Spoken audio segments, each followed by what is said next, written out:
우리 다 같이 고백하겠습니다. 당신은 언약 여정 속의 응답의 주역입니다.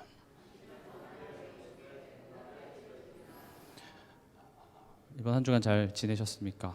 우리 부활절 이후에 이제 우리가 또 한 주간을 지냈는데 그 부활의 능력을 삶 속에서 체험하셨습니까?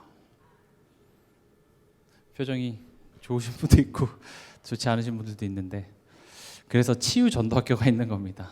우리에게는 매일매일 치유가 필요하죠. 오늘 말씀의 제목을 하나님의 가정신방이라고 말씀을 잡았습니다. 오늘 하나님께서 친히 지금 아브라함의 가정에 찾아가셔서 지금 말씀을 주시는 장면입니다. 지금 하나님께서 눈에 보이는 모습으로 지금 아브라함의 가정에까지 지금 찾아가신 그 이유가 17장 15절에서 18절 우리 한번 보시면 거기에 잘 나와 있습니다. 17장 15절에서 18절입니다. 15절부터 같이 읽어보겠습니다. 하나님이 또 아브라함에게 이르시되 내 아내 사레는 이름을 사레라 하지 말고 사라라 하라. 내가 그에게 복을 주어 그가 내게 아들을 낳아주게 하며 내가 그에게 복을 주어 그를 여러 민족의 어머니가 되게 하리니 민족의 여러 왕이 그에게서 나리라. 지금 15절 16절에 보니까 하나님이 사레 이름을 뭐라고 하라 그랬어요? 여러 민족의 어머니라고 하고, 내가 사레한테 복을 줘서 그 사레를 통하여서 모든 민족이 복을 얻고 민족의 여러 왕이 나게 할 거다 하나님께 얘기하니까 아브라함의 반응이 어땠나요? 17절에 아브라함이 엎드려 웃으며 마음속으로 이르되 100세 된 사람이 어찌 자식을 낳을까? 사라는 90세니 어찌 출산하리요 하고, 아브라함이 이에 하나님께 아뢰되 이스마엘이나 하나님 앞에 살기를 원하나이다. 17장 아브라함이 마음속으로 웃은 내용이죠. 18장 사레가 마음속으로 웃은 내용입니다. 웃음 치유하시는 거예요. 군대에서는 아침에 일어나서 이제 전방을 향해서 힘찬 함성을 3초간 내지르고 웃음 체조 시작하면 손을 이렇게 벌리고 박수를 치면서 웃으래요. 그 새벽에 군대에서 웃는다는 게 참 쉽지가 않거든요. 그냥 기분이 나쁘거든요. 강원도 산속 공기가 맑고 너무 좋은데 군대에서 맞는 그 상쾌한 공기하면 그렇게 기분 나쁠 수가 없어요. 아침마다 저도 욕을 잘 안 하는 편인데 군대 가서 욕을 참 많이 해요. 아침에 그냥 화가 나요. 욕으로 시작이 돼요. 그래서 웃음 치료를 하라는 거죠. 박수를 치면서 하하하 웃기 시작하는데 어이가 없어서 같이 웃게 되죠. 그래서 우리가 뭐 하고 있나 싶기도 하고, 그리고 우통을 벗고 그 추운 날 이제 그 알통 몸 이렇게 구보를 시작을 합니다. 진짜 기분 별로예요. 오늘 이 아브라함과 사레가 하나님 말씀 앞에서 웃었다라는 말 자체가, 지금 아브라함이 하나님 나에 대해 하신 말은 알겠는데 사라요? 그거는 알겠습니다. 그거는 하나님 말씀은 알겠지만 그거는 안 될 것 같습니다. 이제 그렇게 얘기하는 거겠죠. 우리도 사실은 그런 모습이 있을 수 있습니다. 내 자녀의 모습, 또 내 배우자의 모습을 보면서 하나님 말씀은 감사합니다. 네 가정 보고마, 우리 가문 보고마, 네 알겠습니다. 근데 과연 될까요? 이게 진짜 우리 속마음이거든요.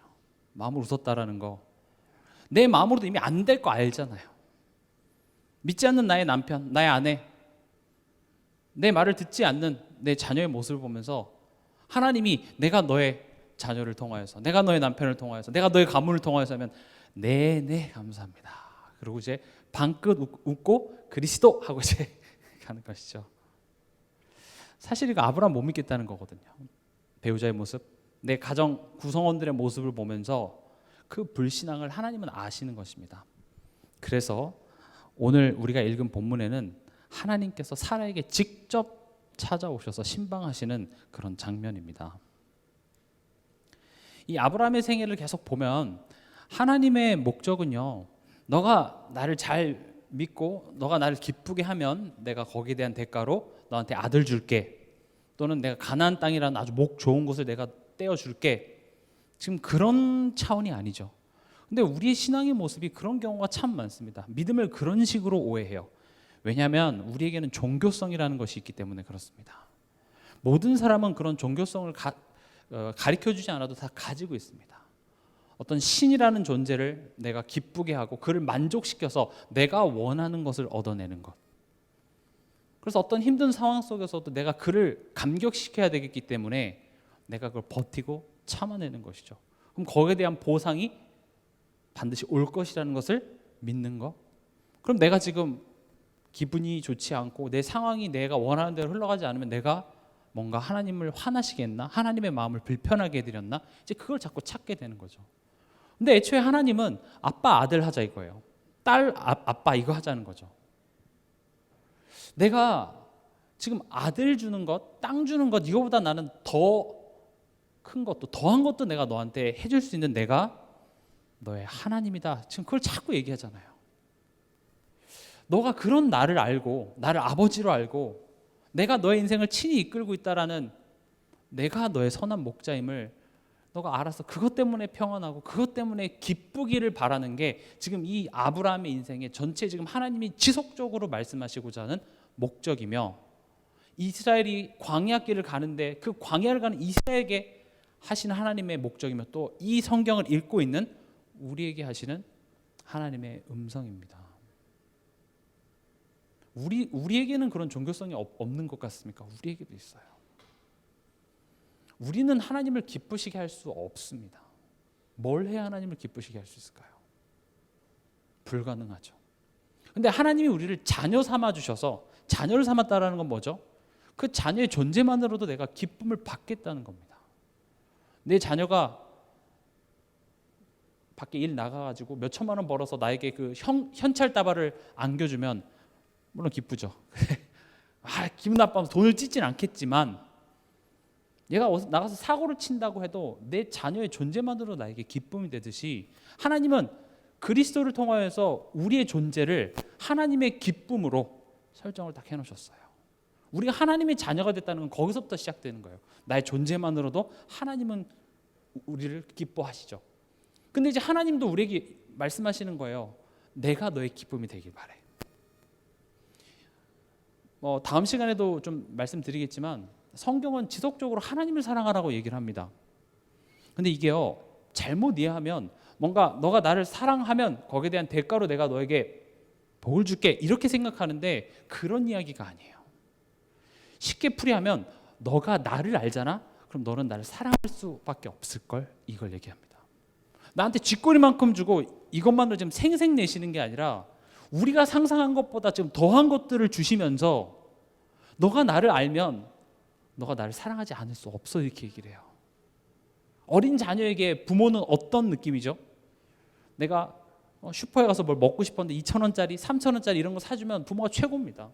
갖고 싶었던 장난감 20만 원짜리, 30만 원짜리 또는 내가 갖고 싶었던 옷, 신발 이런 것들을 사주면 그만큼의 부모로 나는 좋아하고 엄마를 기뻐하면 내가 그걸 얻을 수 있는 그런 관계지만 정말 부모의 마음을 안다면 부모가 뭘 해주고 안 해주고를 떠나서 그 부모가 나는 부모를 사랑하지 않을 수가 없습니다. 이 자리에서 나의 부모님을 사랑하려고 노력하시는 분이 계십니까? 내가 아빠를 좀 사랑해야지, 엄마를 내가 마음을 다해서 사랑해야지. 그건 노력의 문제가 아니에요. 부모님이 나에 대한 그 사랑을 알면 알수록 나는 부모님을 사랑하지 않을 수 없습니다. 평생이죠, 사실은. 내가 부모님의 나이가 되어보고 내가 부모님이 겪었던 그런 상황 속에 내가 똑같이 처해보니 부모님이 나에 대한 그 사랑이 너무나도 놀라워서 나는 그 부모님을 사랑하지 않을 수 없습니다. 존경하지 않을 수 없습니다.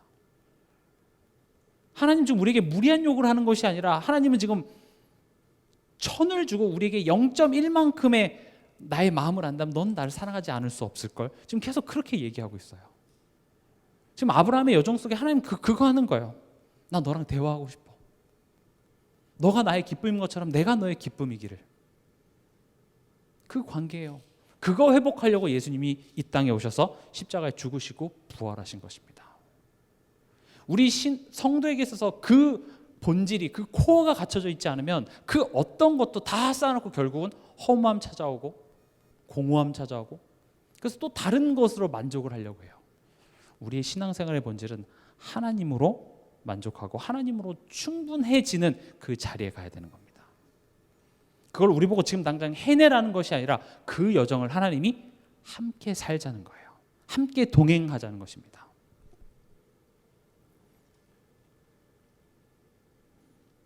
그럼 오늘 이제 본문에 하나님의 가정 신방이 시작되죠.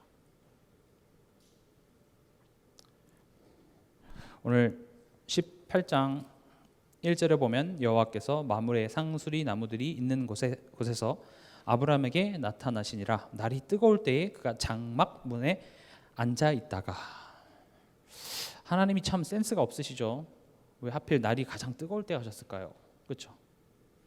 이게 날이 뜨거울 때라는 말 자체가 뭐 우리 진짜 뭐 폭염 있을 때 그때 이렇게 바깥에 돌아다닌다고 상상해 보세요. 정말 이거 너무 괴로운 일이죠. 그러나 지금 여기는 중동 지방이잖아요. 중동 지방에서 날이 뜨겁다, 이거는 정말 너무나도 뜨거운 날이거든요.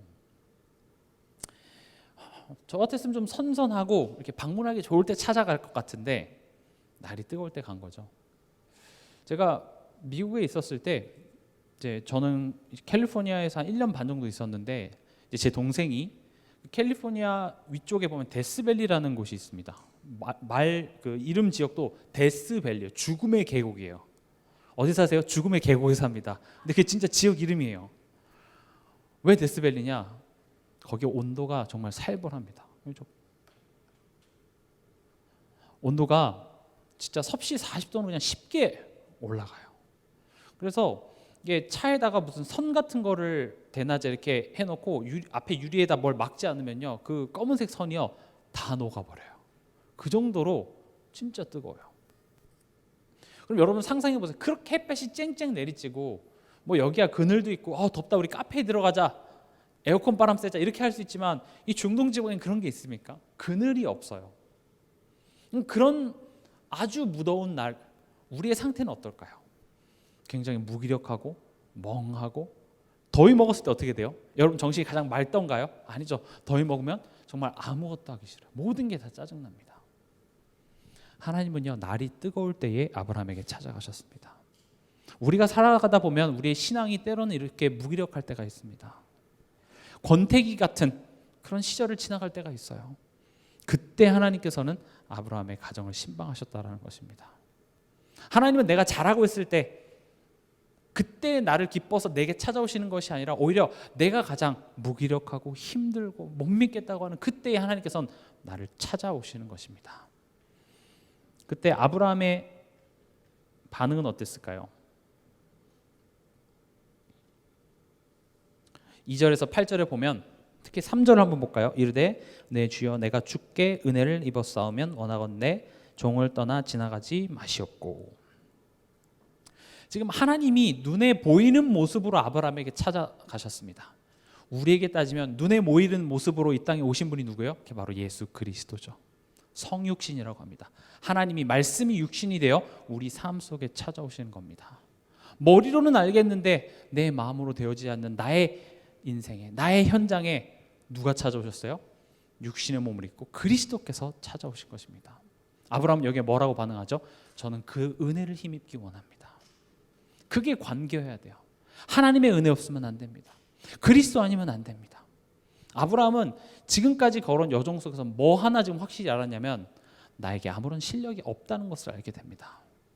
내가 믿음이 좋아서 복받은 것이 아니라 하나님이 나를 자녀 삼아 주셨기 때문에, 그 은혜가 나를 세워가고 나를 이끄셨기 때문에 내가 여기까지 왔다는 거 하나만큼은 분명히 깨달았습니다.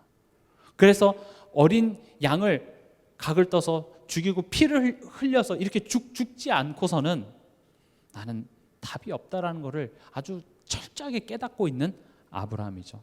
그래서 육신으로 오신 그 하나님 앞에 내가 그 은혜의 도우심을 간구하는 반응을 볼 수 있게 되는 것입니다. 그리고 9절에요. 그들이 아브라함에게 이르되 내 아내 사라가 어디 있느냐? 대답하되 장막에 있나이다. 사실 이게 진짜 신방의 목적이에요. 누굴 찾죠? 사라를 찾으십니다. 이 사라의 상태는 어땠을까요? 사라는요, 지금 이름 자체가 원래 사레였는데 뭐가 됐죠? 사라입니다. 사라의 뜻은요, 이 열국의 어머니라는 말입니다. 다시 말하면 신분인 거죠. 넌 열국의 엄마야. 근데 지금 사라의 현실은 어때요? 아들 있습니까? 여전히 자녀가 없습니다. 이게 힘든 부분이에요. 그래, 차라리 입양을 해서 고아 사역해라 뭐 이런 식으로 불러줬으면 좋겠는데, 아들이 없는데, 자녀가 없는데, 근데 하나님 뭐라고 불러요? 열국의 엄마 이렇게 부르는 거죠. 이게 힘든 거예요. 우리가 예배에 와서 말씀 들을 때는 뭔가 된 것처럼 뭐 가문 복음하고 지역 복음하고 이세 비출비출 망대고 이런 희망적인 메시지는 듣는데, 내 삶의 현실에 돌아가면 전혀 그것과 상관없는 삶 앞에 우리는 낙심밖에 되지가 않죠. 그도 그럴 것이 지금 오늘 본문에 보니까 사라의 신체 상태는 어땠습니까? 11절에 사라는 나이가 많아 늙었고 사라에게는 여성의 생리가 끊어졌는지라. 다시 말하면 임신할 수 있는 상태라는 말입니까? 임신이 불가능한 상태입니다. 그래서 내가 조금 내 힘으로, 내 신체 어떤 능력으로 해볼 만한 여지가 있을 때는 그래도 좀 믿어봤지만, 이젠 하나님이 역사하셔도 이건 안 되는 거 아니에요. 이미 나는 생물학적으로 아이를 낳을 수 없는 상태가 됐는데 하나님이 역사하신들 이미 늦었습니다. 지금 사라의 상태는 체념한 상태입니다. 근데 사라는요, 지금 하나님이 오셨을 때 그 하나님을 정성스럽게 섬기고 열심히 했단 말이죠. 그래서 우리가 그렇게 열심히 하는 모습에 속으면 안 됩니다. 사실은 갈급하단 말이에요. 열심히 하지만 실제로 내 상태가, 내 마음의 상태가 지금 갈급해서 그러는 거예요. 그래서 교회 안에서 막 열심히 하는 그 겉모습만 보고 믿음 좋다 이렇게 생각하시면 안 됩니다. 갈급한 거예요. 우리도 이와 같지 않습니까? 뭔가 메시지는 많이 듣고 알겠는데 실제로 나의 현실 앞에서 되어지지 않는 그런 모습 앞에 낙심되고 체념하는 그런 나에게 지금 누가 찾아오신 거예요? 하나님이 찾아오셨습니다. 육신의 몸을 입고 예수 그리스도께서 찾아오신 것입니다. 지금 사라의 정신적 상태는 어땠죠? 12절에 보면 사라가 속으로 웃고 이르되 내가 노쇠하였고 내 주인도 늙었으니 내게 무슨 즐거움이 있으리요. 즐거움이 없습니다. 우울한 거죠. 뭐 자기 남편이 하나님 믿고 또 뭐 역사하고 하니까 좋다 이거예요. 근데 나는 지금 허한 거죠. 나는 즐겁지가 않아요. 남편이 뭐 가서 빵 만들어라, 좋은 양 해서 요리해라, 그래서 난 열심히 해요. 대접도 하고 하는데 정작 내겐 즐거움이 없는 그 사례, 하나님께서는 아시고 지금 그 사라에게 찾아가는 것이죠. 사라의 영적 상태는 어땠을까요? 방금 읽었던 12절에 사라가 속으로 웃었습니다. 다시 말하면 믿지 못하겠다는 거죠.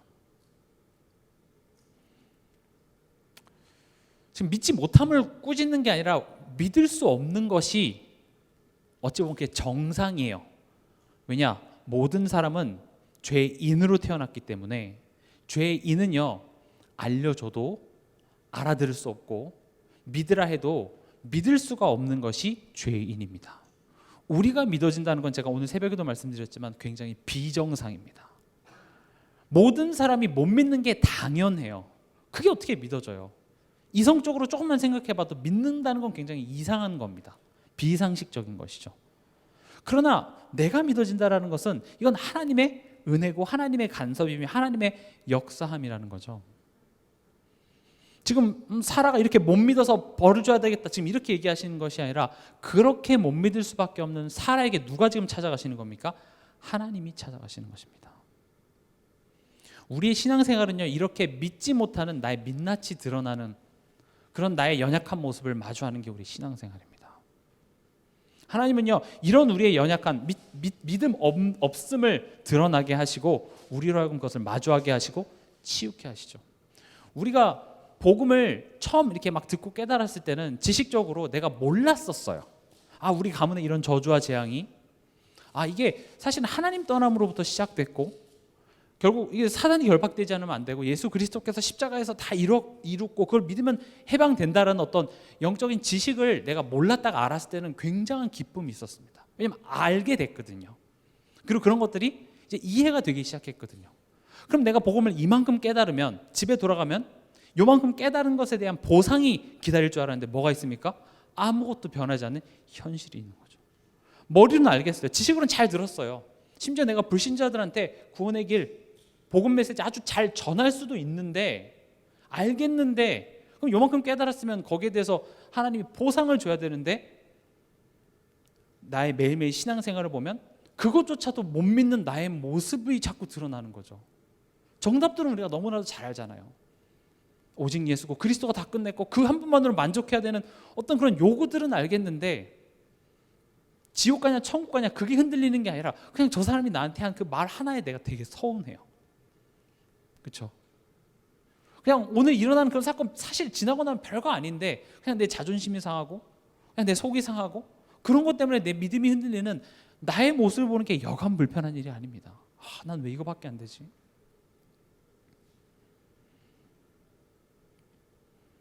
사라가 그랬어요. 그래서 사라는 머리로는 알겠는데, 그리고 실제로 아브라함을 통해서 들었죠. 야, 하나님이 너희를 이제 사례로 하지 말래. 사라라고 하래. 나도 이제 아브라함 아니야. 아브라함이라고 불러. 하나님 주실 거래. 그 이야기를 지금 100년째 하고 있습니다. 100년째 주실 거래. 그러니까 이제 아내도 징하다 이렇게 해야 되겠죠. 근데 뭐 그건 알겠는데 여전히 지금 아무것도 변하지 않는 상황 속에 자기는 갈급한 거예요. 그래서 지금 사라의 위치가 어디입니까? 장막 뒤에서 듣고 있는 거예요. 난 갈급해서요. 교회 봉사 헌신하지만 실제로 내가 갈급한 거죠. 하나님이 찾아오셔서 나름 최고의 것을 대접하는 데 있어서 나의 시간을 들이고 나의 노력을 들여서 했지만 실제로 내 마음의 갈급함은 여전한 거예요. 그래서 장막 뒤에서 듣고 있습니다. 만약 이 사라의 즐거움 없는 인생에 하나님이 아들을 주시면 그게 즐거움으로 변할까요? 물론 뭐 즐겁겠죠. 내가 이제 이미 늙어서 그렇구나. 그럼 젊음을 되찾으면 좋을까요? 그렇지 않습니다. 뭐 이러지도 저러지도 못하니까 우리 인생은 항상 뭐만 남습니까? 후회만 남고 체념만 남는 겁니다. 뭐 어떡하겠어. 이게 내 인생인데 받아들여야지. 세상에서는 그걸 철이 들었다고 얘기하죠. 원래 이렇게 살아가는 거구나 라고 그냥 받아들이는 거. 근데 하나님은요, 그런 사라를 찾아오셨다라는 것입니다. 마치 지금 눈에 보이는 육신의 몸을 입고 오신 것처럼 우리에게 누가 찾아오셨어요? 예수 그리스도께서 찾아오신 거예요. 내 마음에 찾아오신 거예요.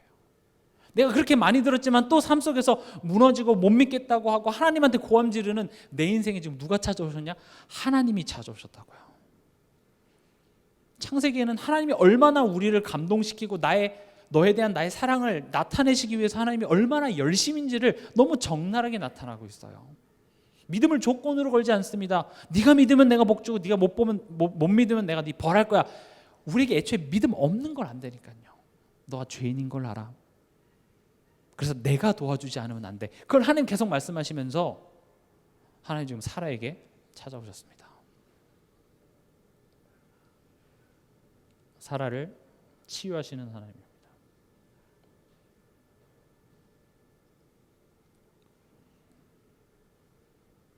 지금 하나님께서는 사라가 지금 장막 뒤에서 듣고 있음을 알고 계셨죠. 13절에 여호와께서 아브라함에게 이르시되 사라가 왜 웃으며 이르기를 내가 늙었거늘 어떻게 아들을 낳으리오 하느냐. 하나님의 치유의 방법은요, 먼저 우리의 믿음의 민낯을 드러내십니다. 왜 불신앙하냐? 그거죠. 근데 지금 보세요. 사라가 아이고 내가 지금 나이가 몇인데 이렇게 자기도 모르게 입 밖으로 낸 걸 주워 들으신 것이 아니라 뭐예요? 마음속으로 생각했어요. 지금 내 마음속으로 생각한 걸 지금 누가 들으신 거예요? 하나님이 들으신 거죠. 여기서 우리는 뭘 알 수 있습니까? 시 공간을 초월한 하나님이 우리의 마음을 아신다는 겁니다. 내가 사람들 앞에서 교회 안에서 내가 잘 믿는 척 할 수 있지만 실제로 내 마음의 갈급함은 누가 지금 알고 계세요? 하나님이 알고 계신다는 겁니다. 별거 아닌 문제에 내가 신음 소리 내고 있는 그거 하나님 듣고 계신다는 거죠. 사람들은 속을 수 있어요. 믿음 좋구나, 열심히 하시는군요, 전도 잘하시는군요. 사람들은 그렇게 얘기하지만 실제로 내 마음속에 갈급한 그 마음속의 소리는 누구만 들으실 수 있어요? 하나님이 하나님만 들을 수 있고 하나님이 듣고 계신다는 것입니다. 그러니까 이제 여러분들도 어때요? 내 마음의 소리를 들키면 어때요? 굉장히 당황스럽습니다. 그래서 나중에 왜 웃냐 하니까 저 안 웃었어요. 하나님한테 거짓말한 거죠. 이게 악의가 있는 게 아니라 내 마음의 소리를 들키면 누구나 다 이렇게 당황하는 법입니다. 우리가 이제 교회 안에서 신앙생활을 하다 보면 때로는 이 말씀 앞에서 나의 어떤 숨기고 싶은 모습이 드러나면 굉장히 부끄럽습니다. 항상 난 잘하는 모습만 보여주고 싶었는데, 그렇죠? 교회에서의 어떤 나의 이미지 이런 것들이 중요해서 이제 이런 부분들이 들켜지고, 또 어쩔 때는 그런 부분을 또 귀신같이, 목사님은 귀신은 아니지만 성령께서 역사하셔서 말씀을 통해서 얘기하는데 이상하게 나를 치는 것 같은 거예요. 권사님이 얘기해 준 거 아니야? 내 얘기 가서 했나? 나 혼자서 이제 막 그 상상의 나래를 펴는 거죠. 저도 가끔씩 그런 오해를 받을 때가 있는데 없습니다. 저 그냥 얘기했을 뿐인데 이상하게 그 말씀이 내 마음을 그냥 후벼 파는 거죠. 안 그래도 내 속에서 그런 불신앙하고 있었는데 불신앙이 탁 건드려지니까 우리 반응은 어때요? 아이고 부끄러워, 당황스러워, 거짓말이 튀어나오죠. 우리 디모데 후서 3장 한번 읽어보겠습니다.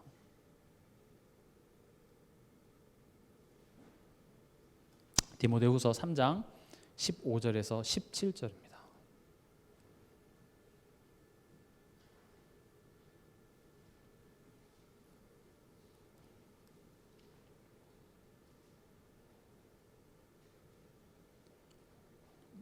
같이 읽겠습니다. 디모데후서 3장 15절에서 17절. 또 어려서부터 성경을 알았나니 성경은 능히 너로 하여금 그리스도 예수 안에 있는 믿음으로 말미암아 구원에 이르는 지혜가 있게 하느니라. 여기까지만요.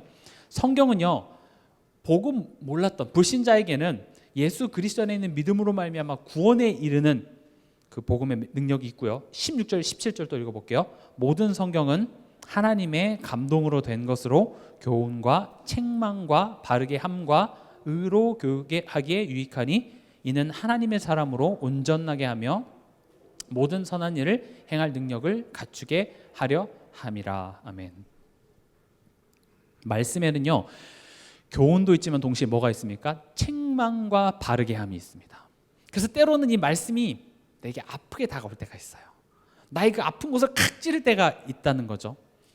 그러나 좋은 소리만 듣고자 하는 것에서는 발전이 없습니다. 오히려 나의 그런 아픔들을 이 말씀을 통해서 찔러지고 책망하게 하고 하는 것 같지만 거기에는 나를 비판할 의도가 있는 것이 아니라 뭐예요? 나를 살리시고자 하는 하나님의 치유의 목적이 있기 때문에 때로는 그 말씀이 내게 아프지만, 그렇죠? 이 화상을 입었을 때 그 화상 자국을 치유하는 방법이 그 화상 난 부분 살을 더 이렇게 손상시켜서 거기서 새살이 돋게 하는 방법으로 그 화상 자국을 치유한다고 하더라고요. 근데 그게 엄청 아프대요. 당연히 그러겠죠. 화상 입은 데를 그걸 막 긁어내니까 얼마나 아프겠어요. 때로는 우리의 신앙의 여정이 그런 순간들이 있습니다. 이런 부분 좀 안 건드리셨으면 좋겠는데 하나님이 딱 거기만 건드리죠. 제 아픈 그 포인트만 계속 건드리고 문제 사건을 통해서 계속 그거랑 엮어가지고 내 마음에 그냥 폭풍우를 막 요동치게 하시는데 그 배후의 세력이 누굽니까? 하나님이라는 사실에 우린 깜짝 놀라죠. 그게 사단이었으면 이 사단하면서 내가 사단을 막 마구잡이로 결박했을 것 같은데 그거보다 더 위에 계신 분이 누구예요? 하나님이 그걸 허락하시고 지금 보고 계신다는 사실 앞에 우린 적잖이 당황합니다. 그러나 말씀은 우리로 하여금 모든 선한 일을 행할 능력을 갖추게 하기 위하여서 계속적으로 우리에게 교훈을 주고 책망함과 바르게 함과 의로 교육하기에 유익하다고 합니다. 그래서 여러분들이 때론 말씀이 내 마음에 되게 아프게 다가온다면 아멘으로 받으시기 바랍니다. 아멘. 맞습니다. 하나님, 그래서 나는 하나님 은혜가 필요한 거 아니겠습니까? 나를 도와주시옵소서. 나는 저렇게 되지 못하지만 그러나 그 말씀이 지금 나를 올바르게 지금 이끄시기 때문에 그 말씀 앞에 나는 순종합니다. 이렇게 되는 것이죠. 근데 우리는 이렇게 잘 안 돼요. 속마음이 들키면 당황하고요. 그리고 여기 누가 등장합니까? 사단이라는 놈이 꼭 등장해요. 오늘 새벽에도 제가 말씀드렸는데 이제 빌라도가 예수님을 채찍질하고 이제 사람들 앞에 이 정도 됐는데 그냥 죄를 못 찾았으니까 그냥 내보내자 하니까 못 박으라고 자꾸 얘기를 하는 거죠. 그리고 유대인들이 뭐라 그래요? 자기가 자칭 자기가 하나님의 아들이라고 얘기한다 하니까 이제 빌라도도 찜찜한 거죠. 뭐야, 하나님 아들이야? 그래서 예수님한테 물어봅니다. 너 어디서 왔어? 그러니까 예수님이 대답을 안 해요. 그러니까 빌라도가 이제 기분이 나쁘죠. 야, 내가 너를 못 박을 권한도, 내가 널 놓아줄 권한도 내게 있어. 다시 말하면 나한테 잘 보여. 나한테 잘 보면 내가 쉽게 풀어줄 수도 있는데, 어차피 지금 빌라도는 십자가에 못 박고 싶지 않았어요. 어떻게든 놓아주려고 했다고. 왜냐면 죄가 없으니까요. 근데 예수님이 뭐라고 말씀하십니까? 그건 네가 권한 있는 것이 아니라 하나님께서 허락하신 것이면, 이렇게 얘기를 하죠. 우리 삶 속에도 그런 순간들이 굉장히 많습니다. 하나님이 허락하신 사건 앞에서 사단은 쉽게 갈 옵션들을 내줘요. 마치 예수님이 처음에 마귀에게 시험을 받으실 때처럼 40일 금식하고 오니까 돌로 떡덩이 해먹으래요. 그게 틀렸습니까? 틀린 내용 아니에요. 그러나 하나님께서 허락하신 그 여정 가운데 쉽게 가라는 거죠. 꼭 어렵게 가야 된다라는 것이 아니라 지금 하나님이 우리를 이끌고자 하는 옳은 방향에서 자꾸 우회하게, 다시 말하면 그 상황 앞에서 내 방법, 원망, 여기서부터 도망가는 게 이게 훨씬 쉽습니다. 그렇지 않습니까? 문제가 다가왔을 때, 어려움이 생겼을 때, 내 상식으로 이해가 안 될 때 여러분 뭐 하십니까? 뭐가 쉽던가요? 그냥 누구를 원망해버리면 쉬워요. 그냥 어디로 도망가 버린다든지, 그냥 스스로 자책한다든지, 그게 쉽습니다. 그러나 옳은 길은요, 하나님이 지금 이 사건을 허락하셨다는 겁니다. 하나님은 실수가 없으십니다라고 선포하는 게 그래서 굉장히 어렵습니다. 하나님은 선하십니다. 하나님은 절대 실수가 없고 나를 완벽한 길로 항상 인도하십니다라고 고백하는 게 굉장히 어려운 거예요. 왜냐? 그것을 얘기하기 위해서는 하나님과의 그 신뢰가 두터운 사람만 그렇게 할 수 있어요. 예수님은 하나님과의 신뢰가 매우 두터웠죠. 그렇기 때문에 이 십자가가 저주고 억울함이 아니라는 걸 알았어요. 하나님의 영광을 드러내고 모든 구원주식으로 작정된 자를 구원하는 하나님의 방법인 걸 알았기 때문에 괴롭지만, 어렵지만, 억울하지만, 내가 빌라도한테 잘 보여서 죽음은 면할 수도 있는 상황 앞에, 그건 네가 이렇게 해서 저렇게 하는 게 아니라 하나님께서 허락하신 것이야. 그걸 보고 성령 인도라고 합니다. 우린 그 실력을 갖춰 나가야 됩니다. 성령 인도는 어떤 좋은 A냐 B냐를 선택하는 데 있어서 하나님이 도와주는 차원이 아니라, 지금 이 시간 분명히 이 상황은 하나님이 모르시는 바가 아닌데 하나님이 왠지 실수하신 것만 같은 거죠. 그렇게 해서 내 마음이 자꾸 흔들리는 그런 나의 마음을 하나님께서, 성령 하나님께서 지금 통치하여 주시옵소서, 그걸 먼저 구하는 거예요. 그리고 이따 뒤에서 말씀드리겠지만 하나님의 때를 기다리는 겁니다. 주님 말씀하시면 내가 나아가리라. 주님 뜻이 아니면 내가 멈춰서리라. 근데 대부분의 우리 어때요? 주님 뜻이 아니어도 나는 나아가리라, 이렇게 되죠. 문이 없으면 내가 문을 만들어서 뚫고 나아가리라. 창문으로 내가 뛰어내리리라. 다리를 부러뜨릴지언정 나는 나가야겠으니 나가겠습니다. 그렇게 자꾸 무대뽀로 이제 가게 되는 거죠. 지금 하나님은 사라에게 찾아오셔서 사라의 믿음 없는 민낯들을 마주하게 하십니다. 굉장히 불편한 상황이죠. 그런 불편함 속에 지금 네가 그래서 안 돼라고 우리를 비판하고 정죄하는 것이 아니라, 그런 너를 내가 치유해 줄게. 그런 너를 내가 붙잡아 줄게. 그래서 여러분들이 우리가 신앙생활을 하면서 교회 안에서, 가정 안에서, 어떤 행사와 관계 속에서 나의 이 약한 것들이 드러날 때 좀 당황스럽지만 부끄러워하거나 도망가지 마세요. 그 상황 속에 쉽게 그냥 저 사람을 비판해버리고 누구 때문이라고 원망하지 마세요. 왜냐? 그거보다 더 큰 하나님의 계획이 지금 여기에 관여되어져 있기 때문입니다. 그거를 깨닫는 것을 보고 하나님과의 관계 회복이라고 합니다. 관계 회복이라는 건 내가 이제 하나님 알고 하나님 자녀 됐고 그렇게 되는 차원이 아니라 우리 삶 속에서요. 믿음이라는 것은 어떤 정보를 확실히 붙잡는 것에서 이제 우리 삶 속에 머리로는 알겠는데 내 감정이 뒤집어지는 그 순간에까지 그 켜켜이 이 하나님을 신뢰하는 것들이 들어가는 것이 믿음입니다. 우리 에베소서 5장 읽어보겠습니다. 에베소서 5장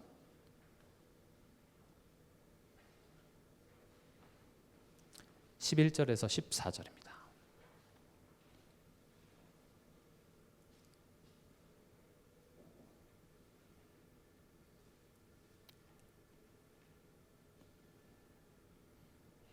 같이 읽겠습니다. 너희는 열매 없는 어둠의 일에 참여하지 말고 도리어 책망하라. 그들이 은밀히 행하는 것들은 말하기도 부끄러운 것들이라. 그러나 책망을 받는 모든 것은 빛으로 말미암아 드러나나니 드러나는 것마다 빛이니라. 그러므로 이르시기를 잠자는 자여 깨어서 죽은 자들 가운데서 일어나라. 그리스도께서 너에게 빛주이시리라 하셨느니라. 아멘. 여러분들을 힘들게 하고 여러분들의 마음을 요동치게 하고 여러분들의 감정을 불편하게 하는 이 모든 것들이 지금 그리스도께서 우리의 어두운 구석구석을 지금 비추시는 하나님의 역사이심을 인정하시기 바랍니다. 여러분들을 괴롭히는 게 아니에요. 내가 뭘 못했기 때문에 내가 벌을 받는 것이 아니라 지금 그리스도께서 하나님과의 관계 회복에 방해되는 그 방해물들을 하나씩 제거하시기 위해서 지금 빛을 비추신다고요. 그래서 굉장히 불편해요. 나의 이 숨기고 싶었던 것들이 막 드러나니까요. 그러나 그 여정을 지금 누가 주관하고 계십니까? 하나님께서 주관하고 계십니다. 두려워하지 말라. 놀라지 말라. 내가 세상을 이기었노라. 죄와 사망의 법에서 너를 해방하였음이라. 여기서 나의 흔들림이 하나님과 나를 끊어내거나 나를 지옥으로 던져버리지 않는다고 말씀하십니다. 너가 혹 여기서 염려하고 걱정한다 할지라도 너는 내 자녀 맞아. 그러나 하나님은 거기에 머물러 있지 말고 그게 나쁜 의미가 아니라 너를 치유하는 나의 사랑이야. 이걸 지금 자꾸 말씀하시는 것이죠. 저는 이 사람의 모습을 보면서 그래 이게 우리 모습 아닌가 싶더라고요. 제 모습 같더라고요. 뭔가 내가 하나님 앞에 충성되고 잘해보려고 뭔가 노력하지만 실제로 내 마음속에 때로는 허할 때가 있습니다. 뭔가 내 삶 속에 증거가 일어나지 않음에 뭔가 만족도도 좀 떨어지고요. 아니면 내가 좀 잘 믿고 하면 뭔가 막 가정도 싹 변하고 사업도 잘 되고 전도 열매도 막 풍성히 열리고 하면 내가 굉장히 신나서 할 텐데 그러지 않는 현실 앞에서 굉장히 낙심될 때가 참 저도 많더라고요. 그런 나의 10년 가운데 예수 그리스도께서 육신의 몸을 입고 지금 찾아오십니다. 그러면서 뭐라고 말씀하시죠? 14절에 오늘 다시 본문 창세기 18장 14절에 그런 사라에게 하나님께서 말씀하십니다. 여호와께 능하지 못한 일이 있겠느냐.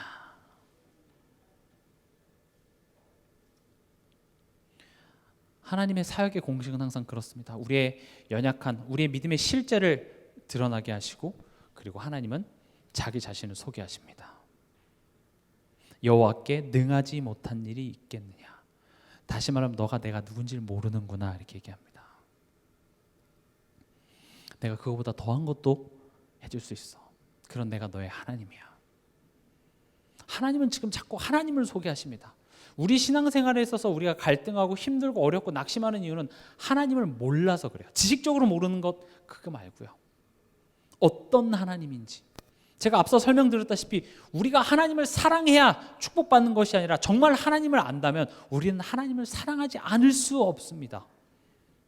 하나님을 기뻐하지 않을 수 없어요. 그 하나님을 안다면요. 근데 난 하나님으로 충분하지 않고 하나님을 만족할 수 없습니다라는 말 자체가 나는 하나님을 잘 몰라요 이거예요. 이건 요구가 아닙니다. 너 하나님을 만족해야만 해. 그러니까 막 하나님 한 분만으로 충분하진 않지만 그래도 막 충분 한번 해볼까? 그렇게 억지스럽게 지금 뽑아내는 게 아니라니까요. 그렇게 우리 생각을 조정하고자 하는 게 아니라 정말 여러분들이 하나님을 안다면. 근데 하나님이 우리에 대한 그 사랑이 가장 진하게 드러나는 사건이 뭐예요? 우리가 아직 죄인 되었을 때 그래서 십자가의 죽으심으로 말미암아 우리에 대한 자기 사랑을 확증하셨느니라. 내가 널 위해 십자가에 죽었잖아. 하나님이 세상을 이처럼 사랑하사 독생자를 주셨으니 누구든지 저를 믿는 자마다 멸망치 않고 영생을 얻게 하려 하심이라. 너가 나를 알면 알수록 넌 나를 사랑하지 않을 수 없어. 이렇게 됩니다. 그래서 여러분들이 말씀 운동을 하고 정말 생명을 살리기 위해서 전도를 하다 보면 뭘 자꾸 알게 되냐면 하나님의 마음을 알게 돼요. 그래서 전도 열매가 일어나서 기쁜 것이 아니라 하다 보니까 하나님이 얼마나 나를 사랑하시는지를 알게 되니까 내가 그 하나님을 사랑하게 되더라는 겁니다. 그래서 때로는요, 전도는 되어진다 그래서 난 전도 안 해. 이렇게 하니까 때로는 우리가 전도 훈련을 받기도 하고 우리가 좀 하기 싫지만 또 가서 그런 사역 현장에 가서 같이 가보고 그런 과정들을 통해서 우리는 하나님을 알아가게 되더라는 것이죠. 방법론을 따지자는 것이 아니라 결국 하나님은 문제와 사건을 통해서 우리 신앙생활을 통해서 계속 하나님 자신을 소개합니다. 우리가 흔들리는 것, 우리가 방황하는 것, 하나님을 모르는 까닭입니다. 하나님이 세상을 창조하셨고 날 사랑하시고 그런 막연한 개념으로는 알지만 지금 내 가정의 문제 앞에, 내 현실의 문제 앞에 하나님은 지금 손 빨고 계시는 그런 하나님쯤으로 천국 주신 것은 감사하지만 지금 이 상황에서는 하나님은 그냥 방관하고 계시는 하나님쯤으로 알고 있잖아요. 근데 하나님은요, 우리가 생각한 것보다 더 구체적으로 우리 삶 속에 간섭하고 계십니다. 언약의 여정은 그런 하나님을 알아가며 그런 하나님에 대한 사랑이 깊어지는 과정이 언약의 여정입니다. 그래서 시간이 걸린다라는 거예요. 왜냐하면 믿음은 지식으로만 아는 것이 아니라 우리의 감정과 또 우리의 어떤 의지적으로 내가 믿습니다, 내가 그런 하나님을 사랑합니다라고 고백하는 그 자리까지 가는 모든 것이 믿음이기 때문에 3박 4일로 제가 강의해서 정보는 들을 수 있지만 그것이 우리 삶에 녹여지기 위해서는 이건 억지로 뭔가 해서 되는 게 아니라 갈등과 때론 하나님께 원망하는 그런 좌절의 순간들 속에서도 하나님은 신실하게 우리를 계속 붙잡고 가시는 하나님을 겪지 않고서는 인격적으로 내가 그 하나님을 온전히 내가 믿을 수 없어요. 그래서 하나님은 뭔가 빨리 가려고 하지 않고, 그렇죠? 아브라함만 제대로 하고 사라는 좀 못 믿더라도 빨리 지금 세계복음화 해야 되는 거 아니에요? 빨리 영혼 살려야 되는데 지금 하나님 뭐 하고 있어요 지금?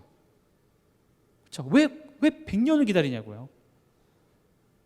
만약에 하나님이 제 수준이었으면 아마 갈대아우르에서 나가면서 벌써 이민시켜갖고 빨리 이삭, 그렇죠? 이렇게 신호위반해서 이삭 주고 뭐 갈 거 있으면 그냥 이삭이 바로 예수님 낳고 막 그렇게 막 하면 얼마나 좋아요, 그렇죠? 예수님이 아기로 태어나는 게 아니라 바로 성인으로 팍 태어나서 30년 아깝잖아요. 안 그래요? 30년이라는 세월 동안 얼마나 많은 생명이 죽어가요? 여러분들이 보고만 해서 언제 치유받아요? 빨리 생명 살려야죠. 하나님 그렇게 안 해요. 아브라함만 되는 게 아니라 사례까지 돼요.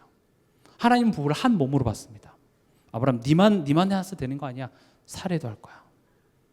하나님의 생명을 향한 눈물은 복음 몰라 죽어가는 저 영혼에게만 있는 것이 아니라 하나님 자녀가 됐음에도 불구하고 그 아버지를 사랑할 수 없고 아버지를 몰라 오늘도 고통 중에 있는 우리를 향한 눈물도 있으십니다.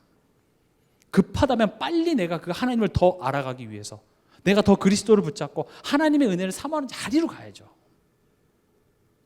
우리가 진짜 전도 운동하기 위해서는 내 에너지가 막 소진되어서 그걸 짜내서 하는 게 아니라 내 은혜가 넘쳐나는 겁니다. 내 기쁨이 너무 감격스러운 것입니다.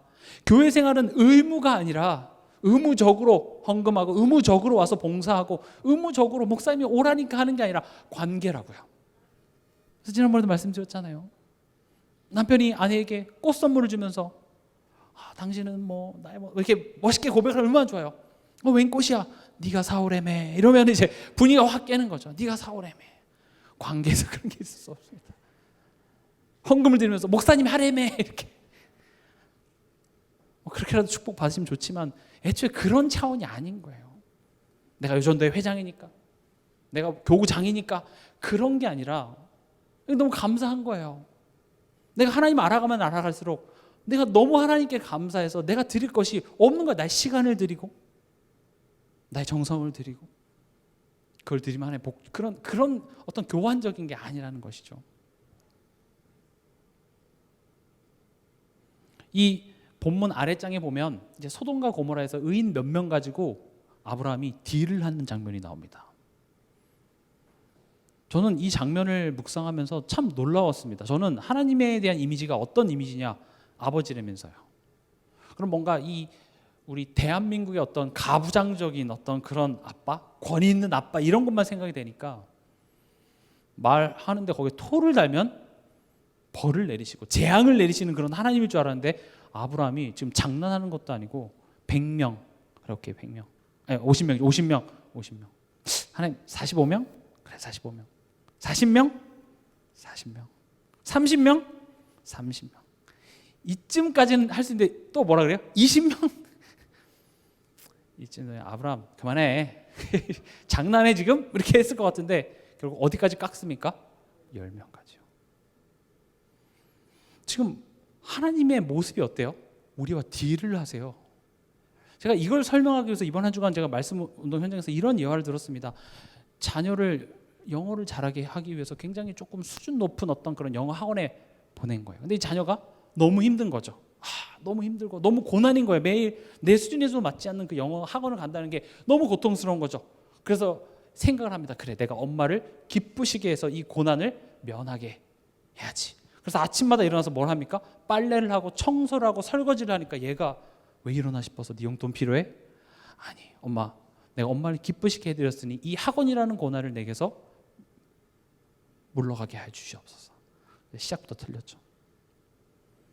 그럼 지금 엄마가 원하는 건 뭐예요?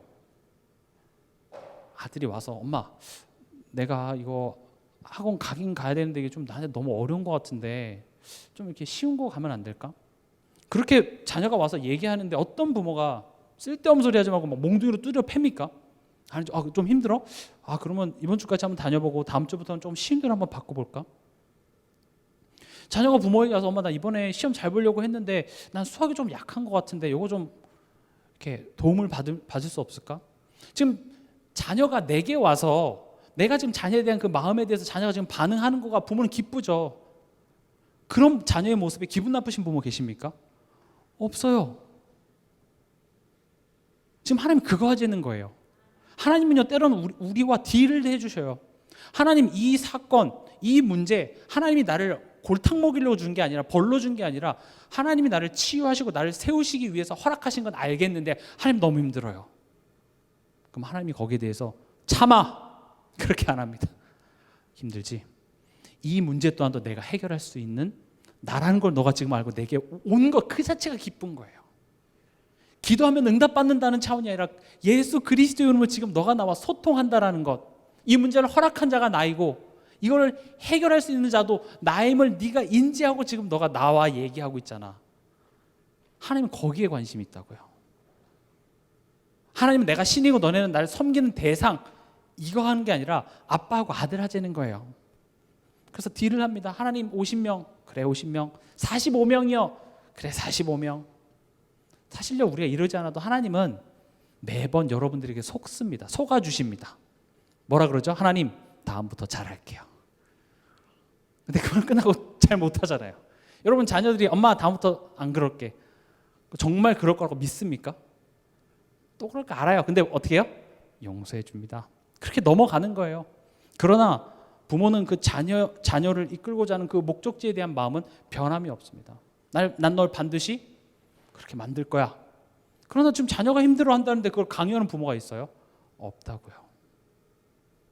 기도는 그런 겁니다. 하나님과의 관계예요. 이 문제, 지금 이런 가정, 변하지 않을 것만 같은 내 남편, 내 아내, 내 자녀들의 모습을 보면서 하나님, 이 모든 것이 하나님의 주권 안에서 이루어졌다는 것도 알겠고 이것을 통해서 내 믿음을 세우시는 것도 알겠는데 하나님, 그리고 하나님 이걸 해결해 주실 수 있는 능력의 하나님 것도 알겠는데 하나님, 지금 제 마음이 너무 힘드네요. 머리로는 알겠는데 내 감정이 화밖에 나지 않고 원망밖에 되지 않네요. 하나님, 깎아주세요. 힘주세요. 그게 포인트입니다. 그걸 했더니 하나님 어떤 응답 주셨다, 그런 차원이 아니라 그 순간, 하나님과 교제하는 그 순간, 그게 신앙생활입니다. 그게 기도입니다. 하나님은 여러분들이 뭘 달라고 큰 소리로 얘기하지 않으면 못 들으시는 하나님이 아니에요. 무엇을 먹을까, 무엇을 입을까, 무엇을 마실까 이미 다 안다고 얘기합니다.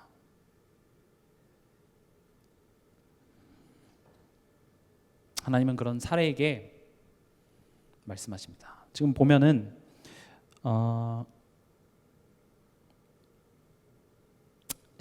14절에 여호와께서 13절에 여호와께서 아브라함에게 이르십니다. 그러니까 사라에게 하고자 하는 말을 누구를 통해서 지금 얘기를 하냐면 아브라함을 통해서 아브라함에게 이르시되 사라가 왜 웃으며 이르기를 내가 늙었거늘 어떻게 아들을 낳으려 하느냐, 여호와께 능하지 못한 일이 있겠느냐, 기한이 이를 때에 내가 내게로 돌아오리니 사라에게 아들이 있으리라. 사라가 두려워서 부인하여 이르되 내가 웃지 아니하였나이다 이르시되 아니라 내가 웃었느니라. 보세요.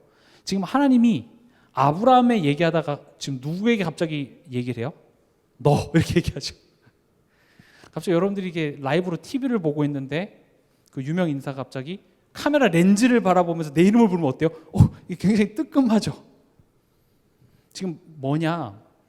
하나님이 지금 살아난 아브라함으로부터 하나님의 말씀을 들었어요. 야, 너 이름 이제 사레라 하지 말래. 사라라 하래. 근데 지금 하나님께서는 하와랜다. 사라에게 찾아가서 사라의 마음에 직접 지금 하나님이 말씀해 주신 거라는 겁니다. 언약을 직접 마음에. 이게 포인트입니다. 하나님의 말씀이 직접 내 마음속에. 그렇다 하더라가 아니라 아브라함에게 그렇게 했대, 사라에게 그렇게 했대가 아니라 내가 예배드린 이 순간에 하나님의 말씀이 지금 내 상한 심령에 직접 와닿을 때 거기에 치유 역사가 일어납니다.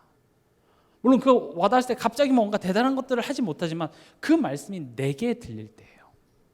그래서 우리는 자꾸 하나님 앞에 서는 훈련을 해야 됩니다. 말씀 앞에 나오려는 훈련을 해야 돼요. 기분 좋던 나쁘던 이 시간에 엄청 대단한 은혜를 받던 못 받던 간에 내가 지금 있어야 될 곳은 원망하고 불평하는 자리가 아니라 지금 하나님의 말씀이 내 마음에 들려야 될 문제구나 라고 인정하시는, 그것이 바로 축복인 것입니다. 우리 자녀 또 우리 가족 마찬가지입니다. 그 사랑하는 자녀들에게 말씀이 그 10년 가운데 들려질 때 거기서 흑암이 떠나갈 줄 믿습니다. 그게 치유입니다. 그때까지 기다리는 겁니다. 저는 제 사역의 방향을 항상 이 개념을 가지고 합니다. 저 심령에 성령께서 그 마음의 문을 여사 이 말씀이 그 상한 심령에 꽂힐 때 그때 변화가 일어나는 것이구나. 저는 그때까지 기다립니다. 빨리 되는 사람들도 있고 늦게 되는 사람들도 있고요. 오히려 그 과정을 통해서 메신저인 제가 은혜를 받습니다. 저를 또 치유하십니다. 그래서 복음은 모두를 다 살려내는 것이죠. 14절에 여호와께서 능하지 못한 일이 있겠느냐? 기한이 이를 때에 내가 내게로 돌아오리니 사라에게 아들이 있으리라. 기한이 이를 때입니다.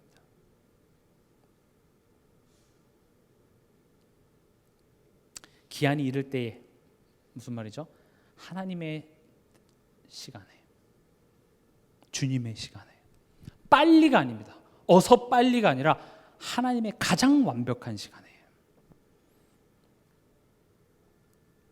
탕자는 언제 아빠 재산 줄 거야? 빨리 줘. 그랬다가 나가서 어떻게 했어요? 다 탕진했죠. 그럼 아빠는 얘기합니다. 이미 다 내 것이 네 것 아니냐. 내가 아주 적절한 때에 내가 네 거를 다 물려줄 텐데 나는 빨리 달라고 얘기합니다. 특히 한국 사람 뭐예요? 빨리 주세요. 제가 영국에 있거나 이럴 때 보면 한국 관광객들 특징이 뭐예요? 빨리 자꾸 이렇게 얘기하죠.